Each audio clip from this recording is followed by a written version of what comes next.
খেলার খবর, সিলেট টেস্টের দ্বিতীয় দিনে ব্যাট করছে বাংলাদেশ। এর আগে 286 রানে অল আউট হয়েছে আয়ারল্যান্ড। এই মুহূর্তে সিলেট আন্তর্জাতিক ক্রিকেট স্টেডিয়ামে আছেন রিপোর্টার নিয়ন মোহাইমিন।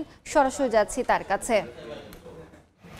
কথা রেখেছেন হাসান মাহমুদ। গতকাল প্রেস মিটে এসেছিলেন, তখন জানিয়েছিলেন যে যত দ্রুত সম্ভব আইরিশদেরকে তারা অল আউট করতে চান এবং ব্যাটসম্যানদেরকে একটা ভালো পিচে ব্যাটিং করার সুযোগ করে দিতে চান। আজকে কিন্তু বাংলাদেশের বোলাররা মাত্র 14 বলে আয়ারল্যান্ডের শেষ 2 উইকেট তুলে নিয়েছেন। তাইজুল এবং হাসান একটি করে উইকেট ভাগ করে নিয়েছেন এবং 286 রানে আয়ারল্যান্ড অল আউট হয়ে যাওয়ার পর বাংলাদেশ এই মুহূর্তে ব্যাটিং করছেন। বাংলাদেশের ওপেনিং প্লেয়ার দুর্দান্ত ছন্দে ব্যাটিং করছেন। বিশেষ করে মাহমুদুল হাসান জয় এবং সাদমান ইসলাম অনিকের কথা বলতে হয়। দীর্ঘদিন ধরেই তারা একসঙ্গে ব্যাটিং করছেন বাংলাদেশের টেস্ট ওপেনিং পেয়ার এবং দুজনই আসলে ন্যাচারাল স্ট্রোক মেকার নন, সেরকম বল লিফট করতেই বেশি পছন্দ করেন এবং স্টেরিওটাইপ যে টেস্ট সেভাবেই খেলতে পছন্দ করেন।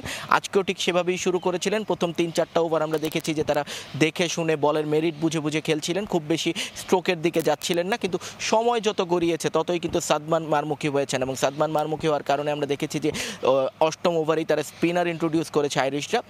তবে সেই স্পিনার দিয়েও খুব বেশি সুবিধা করতে পারেনি, কারণ আমরা পিচ রিপোর্ট শুনছিলাম। পিচ রিপোর্টে বলা হচ্ছিল যে এখন পর্যন্ত এই সিলেটের পিচ ব্যাটসম্যানদের পক্ষেই কথা বলবে এবং সেরকমই দেখছি। অন্তত প্রথম সেশনের প্রথম ঘন্টাটা শেষ হয়েছে, দ্বিতীয় ঘন্টা শুরু হয়েছে কিছুক্ষণ আগে এবং সেখানে ব্যাটসম্যানরাই পুরোপুরি সুবিধা পাচ্ছেন। বোলাররা যে ময়েশ্চার ব্যবহার করে যে শুরুর দিকে সকালের দিকে যে একটু আলাদা একটা প্রায়োরিটি পান, সেটাও আসলে খুব বেশি পাননি। বিশেষ করে বাংলাদেশের ব্যাটসম্যানরা সেই সুযোগটা নিতে দেয়নি আয়ারল্যান্ডকে। সেই সুযোগটা পুরোপুরি নিজেরা কাজে লাগিয়েছেন এবং এখন কিন্তু বাংলাদেশের রান বেশ স্বচ্ছন্দ গতিতেই আসছে। আমরা দেখেছি প্রায় 4-4.5 করে আজকে রান রেটটা আছে বাংলাদেশের এই মুহূর্তে।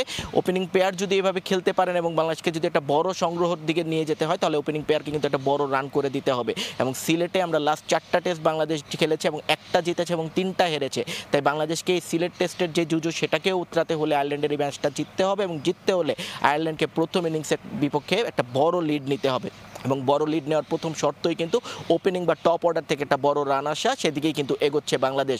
তো লাঞ্চের পর বা লাঞ্চের আগে কি অবস্থা দাঁড়ায়, এর পরবর্তীতে আসলে বোঝা যাবে। তো এই ছিল সিলেট থেকে আমার কাছে সব শেষ।